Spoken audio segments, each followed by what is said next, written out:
Kolar times Kannada ನ್ಯೂಸ್ಗೆ ಸ್ವಾಗತ. ರಾಷ್ಟ್ರೀಯ ಅಧ್ಯಕ್ಷರು ಅಖಿಲ ಭಾರತ ದಲಿತ ಕ್ರಿಯಾ ಸಮಿತಿ ಹಾಗೂ ಮಾಜಿ ಪ್ರಧಾನ ಕಾರ್ಯದರ್ಶಿ ಬಿಜೆಪಿ ರಾಷ್ಟ್ರೀಯ ಎಸ್ಸಿ ಮೋರ್ಚಾ ಡಾ. ಚೀನಾರಾಮುರವರು ಪರಿಶಿಷ್ಟರ ಒಳ ಮೀಸಲಾತಿ ಕೇವಲ ಉದ್ಯೋಗ ಮತ್ತು ಶಿಕ್ಷಣಕ್ಕೆ ಸಂಬಂಧಪಟ್ಟಂತೆ ಸರ್ಕಾರ ಜಾರಿಗೆ ತಂದಿದ್ದು ಇದು ರಾಜಕೀಯ ಕ್ಷೇತ್ರಕ್ಕೆ ಅನ್ವಯವಾಗುವುದಿಲ್ಲ. ಅದರಿಂದ ರಾಜಕೀಯ ಕ್ಷೇತ್ರದಲ್ಲೂ ಒಳ ಮೀಸಲಾತಿಯನ್ನು ಜಾರಿಗೆ ತರಬೇಕೆಂದು ಸರ್ಕಾರಕ್ಕೆ ಒತ್ತಾಯಿಸಿದ್ದಾರೆ.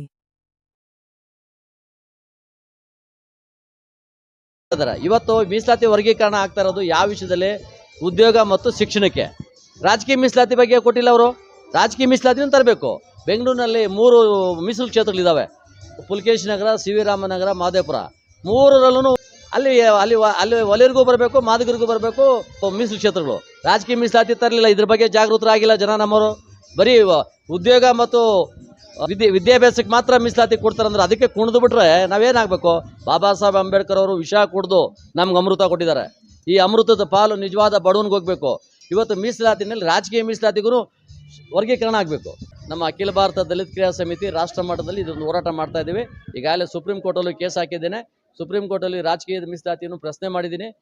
ವರ್ಗ ಮಾಡೋದ್ರಲ್ಲಿ ABC ಗೊಂದಲ ಅಂತ ಹೇಳ್ತಾ ಇದ್ದಾರೆ.